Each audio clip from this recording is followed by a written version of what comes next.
জাতীয় স্তোত্র বন্দে মাতরমের সার্ধ শতবর্ষ পূর্তি উপলক্ষে গতকাল রাজ্যসভায় বিশেষ আলোচনা হয়। আলোচনা সূত্রপাত করেন কেন্দ্রীয় স্বরাষ্ট্রমন্ত্রী অমিত শাহ।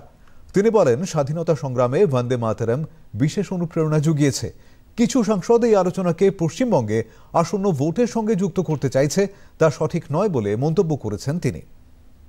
कुछ लोगों को इसमें दिखता है कि बंगाल में चुनाव आने वाला है, इसलिए वंदे मातरम की चर्चा हो रही है। वो वंदे मातरम के महिमा मंडन को बंगाल के चुनाव के साथ जोड़कर कम करना चाहते हैं। ये सही है कि वंदे मातरम की रचनाकार बंकिम बाबू बंगाल में पैदा हुए, बंगाल में गीत की रचना हुई और आनंद मठ जिसमें बाद में वंदे मातरम समाहित हुआ, उसकी पृष्ठभूमि भी की बंगाल थी।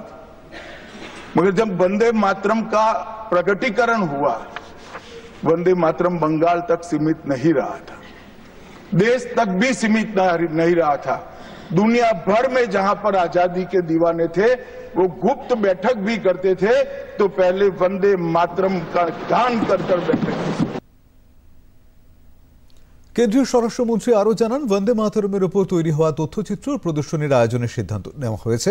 দূরদর্শন, আকাশবাণী ও এফএম চ্যানেলগুলিতে তার সম্প্রচার করা হবে। वंदे मातरम के 150 वर्ष इसकी डॉक्यूमेंट्री और प्रदर्शनी बनाई गई है हर जिला सेंटर पर, और हो सके तो तहसील सेंटर पर उसको दिखाया जाएगा। डिजिटल मोड पर करोड़ों लोगों को वो प्रदर्शनी भी भेजी जाएगी। ऑल इंडिया रेडियो, दूरदर्शन और एफएम चैनलों पर विशेष कार्यक्रमों को प्रसारित करने का हमने आयोजन किया है।